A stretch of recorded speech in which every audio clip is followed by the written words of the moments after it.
अस्सलाम वालेकुम क्लास। आज आपके साथ एक्सरसाइज 3.1 वेक्टर कैलकुलस कारवान की जो बुक है उसके आखिरी 3 सवाल पहले डिस्कस करवाऊंगी और फिर उसके बाद हम नेक्स्ट चैप्टर की तरफ या नेक्स्ट एक्सरसाइज की तरफ जो कि 3.2 है हम उसकी तरफ मूव करेंगे।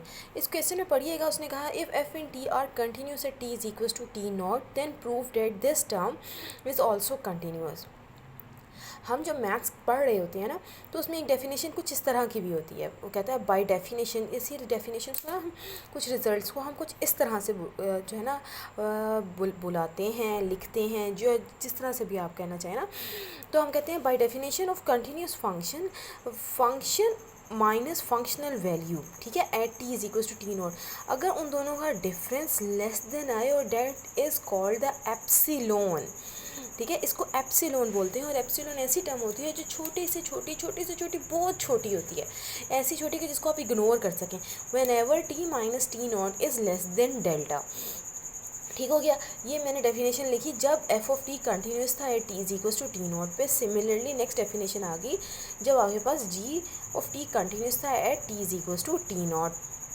ठीक, उसके बाद हमने कहा कि आप F plus T plus F of T and ji of T पर की कंटिन्यूटी पर बात करवानी थी, तो लें जी इन दोनों को माइनस करवा दिया, इस माइनस के साइन को अंदर ले गए। F of T minus F of T not plus G of T minus G of T not. ऊपर वाली टर्म्स को देखते हुए मैंने इन टर्म्स को कुछ इस तरह से लिखवा लिया। उसके बाद मुझे ये मालूम है A plus B is less than और equals to magnitude of A plus magnitude of B. ठीक हो गया, तो इस टर्म को मैंने ब्रेक करा लिया। अब ये वाली टर्म फर्दर आपके पास किससे लेस देन एप्सिलॉन है। लें जी, less than epsilon plus epsilon. छोटी रकम में छोटी सी रकम को ऐड करें तो कोई ज़्यादा बहुत बड़ी रकम नहीं मिलेगी आपके पास एक छोटी सी रकम ही आएगी। जैसे आप कहें 0.001 को आप ऐड करवा रहे हैं 0.001 में, तो फाइनल आंसर आपके पास क्या आएगा 0.002। That is also an negligible term. ठीक हो गया, तो आप कहेंगे hence F of T plus G of T is also continuous. उसके बाद नेक्स्ट उसने आपके पास क्वेश्चन नंबर 15 में एक फंक्शन दिया है और पूछा है is this function is continuous at T is equal to 0। So this function is not defined because one of T is infinity, because one of its component become infinity. जब आप यहाँ पे वैल्यू पुट करवाएंगे ना तो that is 1/0 is equals to infinity. So F of T is not continuous at T is equals to 0। उसके बाद उसने क्वेश्चन नंबर 16 दिया और उसके साथ उसने ये टर्म प्रोवाइड की है, ये आपने प्रूव करवानी है।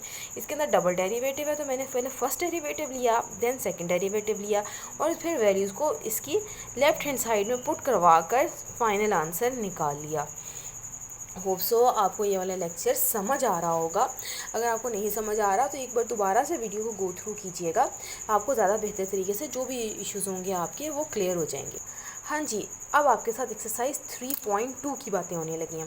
ज़रा ध्यान से कीजिएगा क्योंकि हम इसमें सिर्फ डेरिवेटिव्स की ही बातें आपके साथ ज़्यादातर चलेंगी।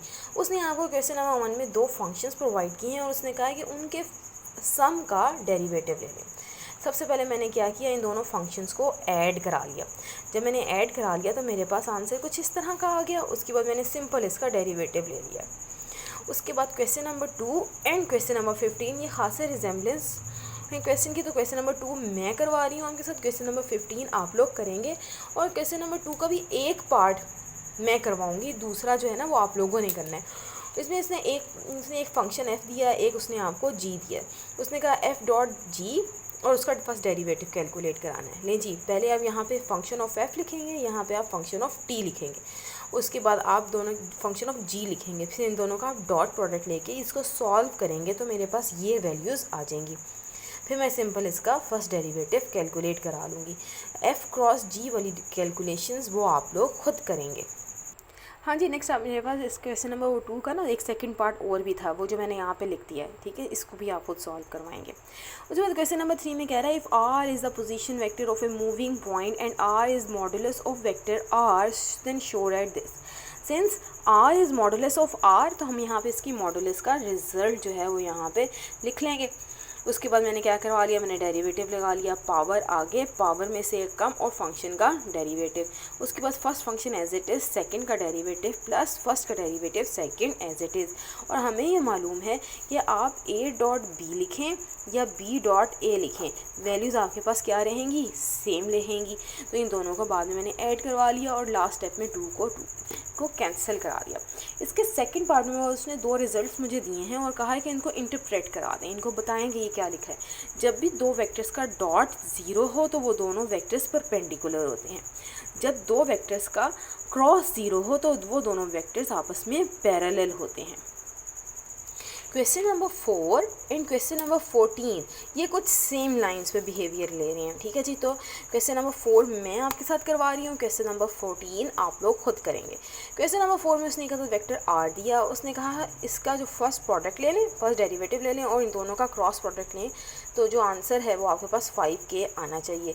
नहीं जी, मैंने इसका डिफ्रेंशिएट करवा लिया। कॉस का डेरिवेटिव क्या होता है, माइनस साइन, और साइन का डेरिवेटिव क्या होता है, प्लस कॉस। ठीक हो गया। और उसके बाद आगे फर्दर आगे उसके एंगल का डेरिवेटिव, देन 5t का डेरिवेटिव क्या होगा, 5, और यहाँ से भी 5t का डेरिवेटिव क्या होगा, 5। ले जी, इन दोनों का मैंने क्रॉस प्रोडक्ट ले लिया तो मेरे पास आंसर क्या आ गया, 5k। उसके बाद क्वेश्चन नंबर 5 थोड़ा सा डिफरेंट है। किस तरह से, देखिए जी आपके पास ऊपर सवाल है ना, उसमें आई एंड जे की बातें हो रही थी, ठीक है जी। और यहाँ पे बस किसकी बातें हो रही हैं, यहाँ पे मुझे उसने vector A and vector B कुछ इस फॉर्म में दिया है, इसलिए आप क्वेश्चन को इस तरह से नहीं कर सकते। आपने इस क्वेश्चन को इसी डिफरेंट तरीके से ही करना है। मैंने क्या किया, इसका फर्स्ट डेरिवेटिव ले लिया, उसके बाद उसने कहा इन दोनों का क्रॉस प्रोडक्ट ले लें। तो क्रॉस प्रोडक्ट लेने का तरीका क्या होगा, इस टर्म को इसके साथ क्रॉस, इसका इसके साथ, देन इसको इसके साथ, and this term will be cross with this. a cross a is always equals to 0, a cross b as it is, and b cross a हमें मालूम है कि b cross a is equals to minus a cross b। लें जी, इसका value put करा देंगे, b cross b आपके पास 0 आ जाएगा। तो आपके पास फाइनल जो रिज़ल्ट वो आपसे मांग रहा है वो यहाँ पर मौजूद है। उसके बाद उसने क्वेश्चन नंबर 6 दिया, उसके अंदर कहा if r is a unit vector then prove this. Always remember dr over dt is perpendicular to the vector r, अगर r यूनिट वेक्टर है, ठीक हो गया। और अगर वो यूनिट वेक्टर, 2 वेक्टर्स आपस में परपेंडिकुलर हैं तो उन दोनों के दरमियान में एंगल क्या होगा, 90 का होगा। वेक्टर्स इस तरह से परपेंडिकुलर होते हैं ना, तो यहाँ पे एंगल क्या आता है आपके पास, 90 का। तो लें जी, इसका वेक्टर का ए क्रॉस बी के यूनिट के मैग्नीट्यूड का मैंने फॉर्मूला लिख दिया। आर जो है मेरे पास क्या है, यूनिट वेक्टर है, तो इसका मैग्नीट्यूड किसके इक्वल होगा जी, मेरे पास 1 के इक्वल होगा। उसके बाद क्वेश्चन नंबर 7 का 9, 10 और क्वेश्चन नंबर 11 का सेकंड पार्ट क्वेश्चन नंबर 7 की तरह से चलेगा। उसने एक अदद वेक्टर उसने आपको आर दिया है और साथ में उसने ये एक अदद रिज़ल्ट प्रोवाइड किया कि ये आपने प्रूव कराना है। तो क्या करेंगे, आप इसका पहले फर्स्ट डेरिवेटिव लेंगे, उसके बाद सेकंड डेरिवेटिव लेंगे, फिर आप उसकी लेफ़्ट हैंड साइड पिक करेंगे, उसके अंदर सारी वैल्यूज़ को पुट कराएंगे और अपना फाइनल रिज़ल्ट कैलकुलेट करा लेंगे। क्वेश्चन नंबर 8 और क्वेश्चन नंबर 12 बेसिकली उसका जो स्टाइल है सेम है, इसलिए क्वेश्चन नंबर 8 मैं करवा रही हूँ, क्वेश्चन नंबर 12 आप लोग करेंगे। उसने कहा कि 3 वेक्टर्स का स्केलर ट्रिपल प्रोडक्ट कैलकुलेट कराना है। पहले मैंने dr ओवर dt कैलकुलेट कराया, then double derivative, then triple derivative. और मुझे पता है कि जब सब स्केलर ट्रिपल प्रोडक्ट लेते हैं तो पहली टर्म क्या होती है, i's की, दूसरी j's की और तीसरी k's की। इसको सॉल्व करा लिया तो मेरे पास वही रिक्वायर्ड रिज़ल्ट आ गया। सेकंड में उसने कहा कि फर्स्ट 2 डेरिवेटिव्स के क्रॉस प्रोडक्ट का मैग्नीट्यूड लेना है। तो लें जी, इन दोनों का सिंपल क्रॉस प्रोडक्ट ले लिया और उसके बाद इसका मैग्नीट्यूड कैलकुलेट करा लिया, ठीक हो गया।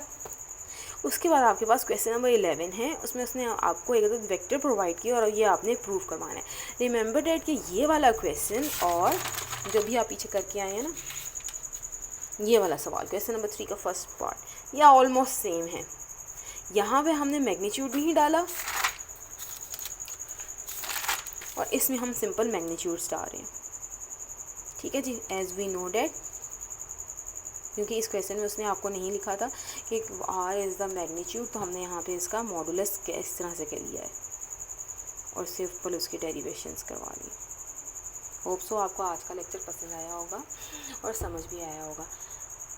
कमेंट बॉक्स में अपनी हाज़िरी को यकीनी बनाएं और अगर आपको लेक्चर पसंद आया और समझ आया तो वीडियो को लाइक कीजिएगा और चैनल को सब्सक्राइब करना नहीं भूलिएगा। थैंक यू जी, अल्लाह हाफिज़।